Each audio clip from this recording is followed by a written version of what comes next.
Welcome, guys. This is the beginner's importation training by Prop 360. We have 10 videos. You need to watch them. Make sure to like, subscribe to get notifications when we drop these videos, and remember to also click the link to join our community to meet like-minded business owners like you. Sign up on Prop 360 to get started with your importation journey. And with that, let's go. So today I'll be talking about how to price your goods accurately to avoid losses. So we are looking to learn how to understand cost breakdowns, how to avoid pricing pitfalls, and also how to maximize profitability. So we know that oftentimes if we do not know how to, cost our goods properly, if we are having issues with cost or we forget to add some certain things, on the long run we begin to make losses that we're not even aware of until maybe later we're trying to calculate or trying to put in one or two and we are lost, right? So it is very important for us to be able to price our goods accurately because it will ensure that our business is sustainable and also we're able to make profit. It will also prevent underpricing. We won't run into losses, especially when maybe particular good is supposed to be sold at 200 naira or it's supposed to be sold at 50 CDs, and because you couldn't price your goods properly, you're selling it lesser. It's a lot of loss and it's a lot of stress. So I can imagine how that will be. It also prevents overpricing so that you will not end up having fewer sales. Just very few people will be patronizing you because you are overpricing your goods. So it's very important that you learn how to price your goods accurately. So we have key factors that affect our pricing of these goods. So the first one is the supply chain cost. So supply chain cost can either be like your importation cost, procurement cost, everything that has to do with like you buying, shipping, and all of that, custom tax, yada yada yada, like that. So we have like a lot of that in the supply chain cost. Then we have competition. Competition also, affects the pricing. Maybe someone who is selling that same product is selling at the rate of 50 CDs or is selling at the rate of 1,500 naira, right? And you know how much you bought this product. You know that, oh, I bought this product very expensive. I cannot afford to sell it at that price. Or I bought it cheaper. So how do I sell it? Do I sell it like way cheaper than what that person is selling? So it also affects the cost pricing of our goods. Then we have demand. Oftentimes if you see how Apple always price their product. They price it based on demand because when you have like iPhone 15 just come out, because they know that people would want to buy this product, right? Because it's like the latest as the gigs. People are talking about it, yeah. They increase the prices of these things. It's not like the old demand and supply thing, yeah. When something is very scarce, you know how scarcity can be in the market because this particular thing is very scarce.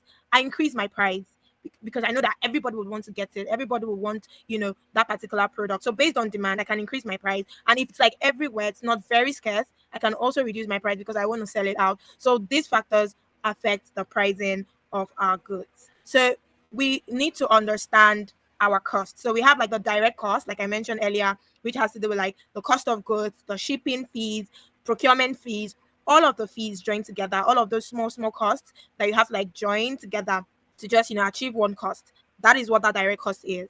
And we have the indirect cost, maybe in terms of marketing. Maybe you're marketing your product, you are running ads on online, you even have like a social media manager managing your page, or even have to like go extra length depending on the kind of business you have. Maybe you have to go extra length to talk to people, to create flyers, to have logos, post it, pay money for this, or even to pay for storage. We have like businesses where we have to like pay for our shops, right? Or even pay for a space where we can keep our goods. Then we have overhead expenses. We also have eating costs, like the transaction fees. Those transaction fees that we have, maybe when we're transferring money and we see that money is just going out. We have like, maybe you're transferring maybe like 500,000 and you see that you already have like a transaction fee that's attached to that. Those are hidden costs. You cannot allow them to sway away because that is money. So you have to consider all those transaction fee, currency exchange. You're buying at the rate of maybe you're buying RMB today at 214 because currently RMB is 214 naira.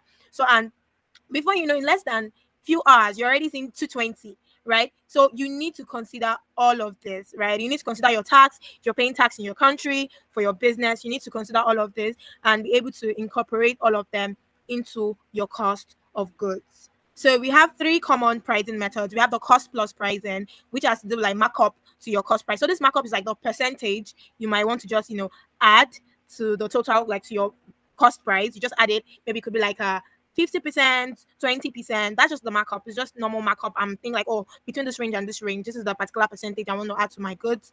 Then we have competitive pricing, certain prices based on the market rates. Because at the end of the day, you would not want to sell something too expensive that is way different from what people are selling in the market, and you would not also want to sell it way lesser than what is in the market. There are some products that can range between a particular amount, so your price can be in between. It can be low, it can be at the highest point, or it can even be in between.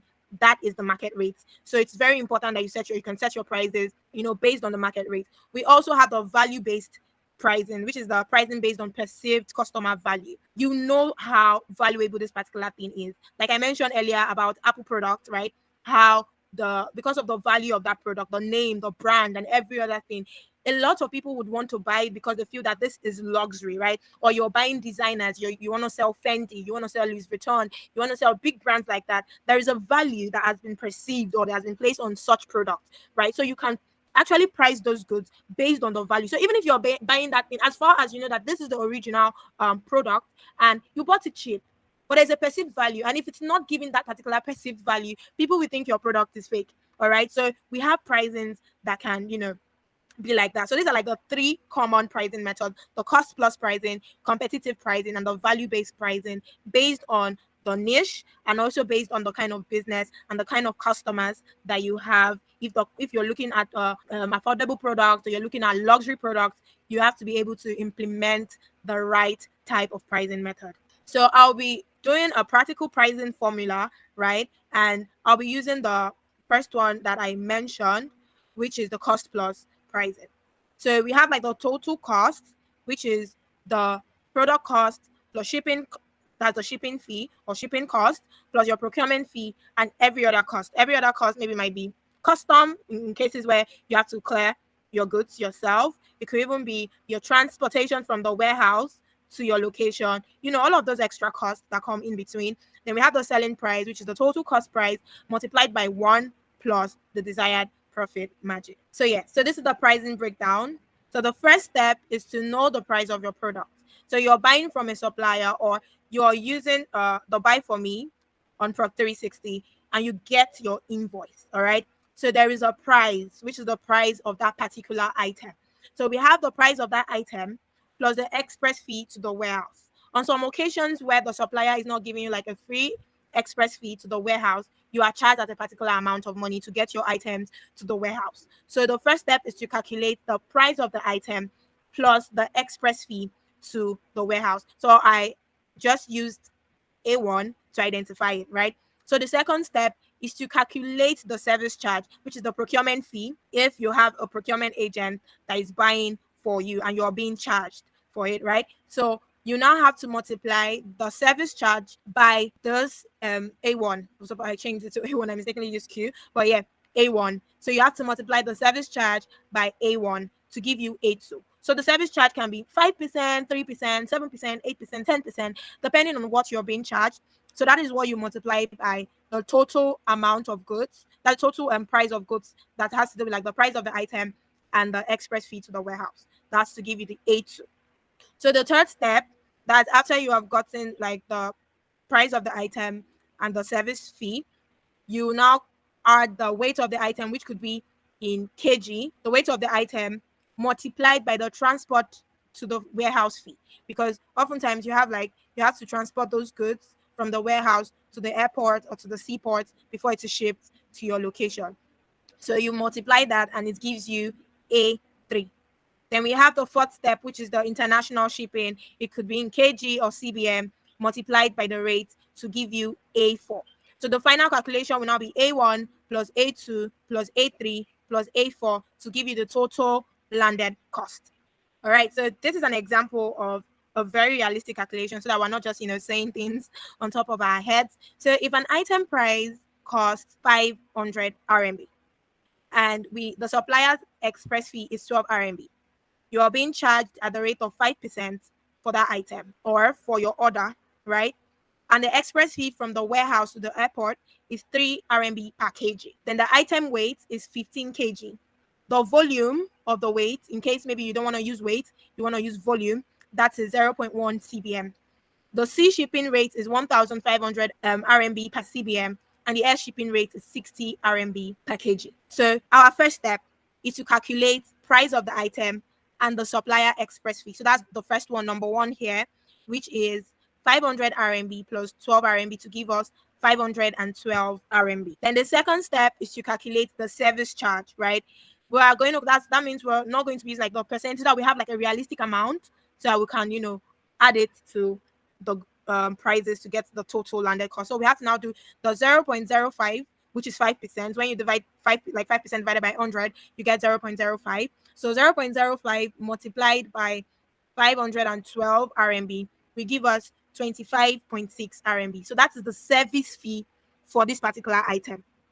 Okay, so the third one, which is transportation from the warehouse, the airport or seaport, is going to be 15 kg, right? 15 kg here, multiplied by 3 RMB to give us 45 RMB. So the transportation to the airport will cost 45 RMB. So now that you have, gotten that price, the price of the goods as with the express fee, you have gotten the service fee, and you have gotten the transportation to the airport.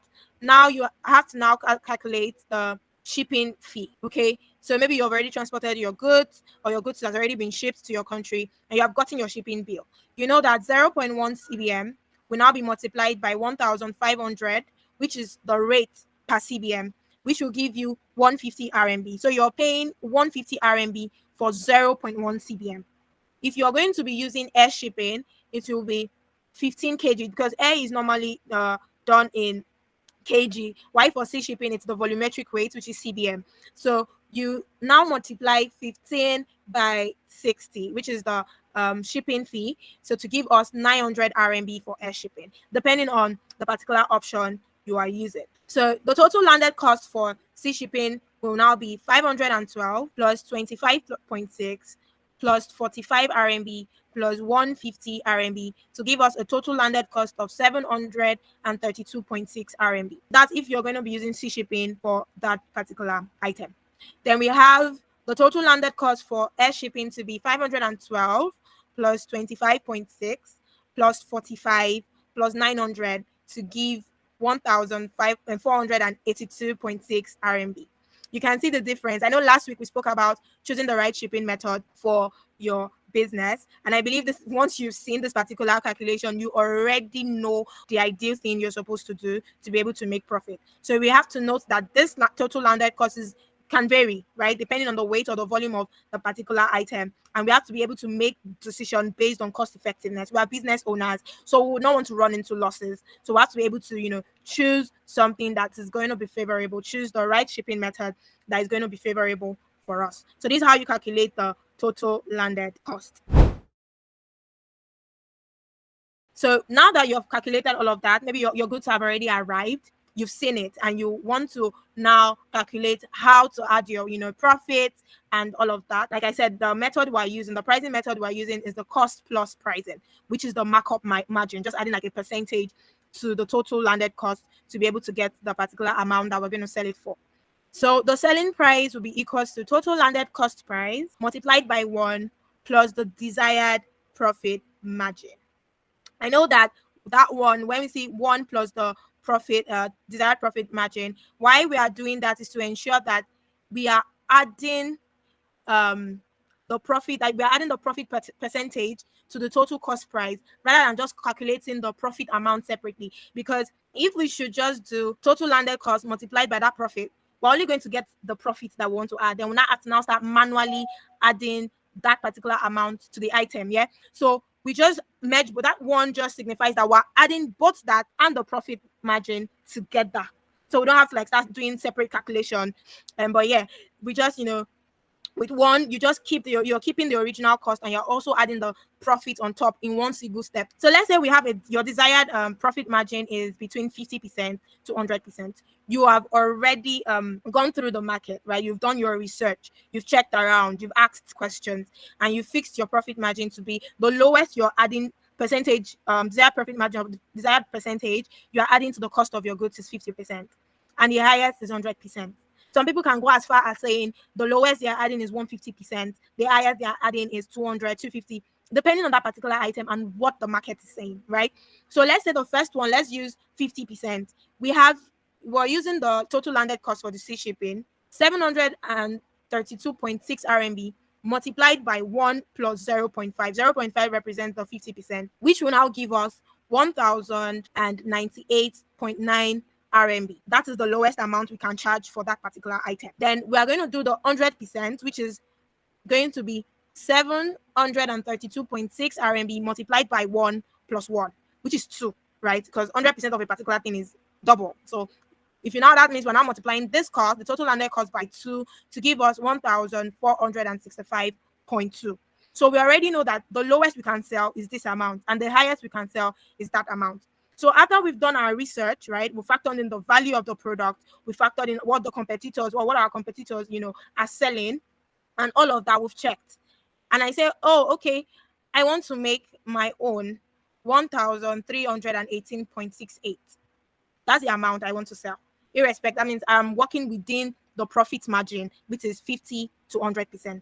So I used the 80% as the profit margin I'm going to be using. That's my percentage profit. That's what I want to use. But I didn't put in all of the calculation here because it's going to be like a lot of work. We have tools you can use for that. But if you want to calculate it manually, I could just say, you already have like the 732.6 RMB. It's be multiplied by 1 plus X. We're going to be putting X there because we don't know the percentage yet. But I already have it off my head that, I want to put my product at this price, which is 1,318.68. So it will be equals to 1,318.68. So at the end of the day, we are going to have 732.6 multiplied by 1x. 1x is x. So to now be 732.6x equals to 1,318.68. So x will now be equals to this amount divided by, that's 1,318.68 divided by 732.6. That is what will give us 0.8, meaning we use the profit margin of 80%. It could be any profit margin within that particular profit margin that you have already settled in for your business. So when you calculate the profit that you're selling, that's minus the total landed cost, you now have a total profit of 586.08. So that's your profit. But it is important to note that before you just settle in that this is my profit, make sure that you have added everything you need to add. Make sure you've subtracted all things, extra cost and all of that, before you settle in that you've gotten your profit. So pricing mistakes we make, we have not factoring all the cost. So sometimes we might forget something. So it's important as business owners, we have a book, or we have a journal, or we have something like documents where we can, keep all of these things in, all our records, put them in there. Then we also ignore currency fluctuations. Exchange rates, they're not always, they're not stable. It's shaking. So you always need to consider all of your currency fluctuations all the time. Do not ignore it so that you don't make losses. You don't run into losses at the end of the day. Another mistake we make is pricing is too low to compete. Guys, as much as you would want to get people to buy your product, do not sell it extremely cheaper than what they sell in the market. If I am seeing everywhere they are selling a particular item at the rate of 10 RMB, let's say 10 RMB, and I see only one store selling at the rate of 2 RMB, in my heart of hearts, I will think you're selling fake. So make sure your pricing is not too low to compete with other people, because this is market. You need to be, you need to be able to up your game. You need to be able to, be at the top, follow trends, compete, fight your way in that market. So also another mistake we make is not reviewing and adjusting our prices regularly. We need to make calls. You need to be online. You need to follow the trends. If it's TikTok, you're always seeing all of these updates. Be there all the time. Ask questions. If you have a store in the market, ask questions. It's funny how sometimes I go to the market and almost all the shops that are selling that same product have the same price. I wonder how they do it sometimes. I don't even know if maybe they probably have a meeting and they just decide that, this particular thing, this is the amount I'm going to be selling it. And they just make up their mind and they say, yes, this is what I'm settling for. So it's very important for you to always review and adjust your price regularly so you don't run at loss. We know that sometimes you might get something way, way expensive and all of a sudden the price just drops. We know how it can be. Very important. Sell out those goods at the rate you bought them. So, but just make sure you are reviewing and adjusting your prices accordingly to what is in the market. So yeah. So additional tips: always track your cost and adjust pricing. Like I said, choose a pricing strategy that aligns with your business. I mentioned 3: the cost plus, the value based and the competitor based pricing. So choose the one that aligns with your business. If you're an affordable business, if you're a luxurious business, you have to know which particular pricing strategy aligns with you. So you can also use tools that could help you simplify this pricing. You see all of this math that I did here. We have tools that can help you do all of that. You can use your Google Sheets or Excel for manual calculation if you're like very tech savvy and you know how to do that. We also have profit margin calculator online. You can just type it in, profit margin calculators. There are a lot of them. You could just try your hands on different ones to get the particular one that will work for you, that's easy to understand also, so that you don't have to like get confused along the line. That's that, guys. Thank you so much for joining today's session. Bye.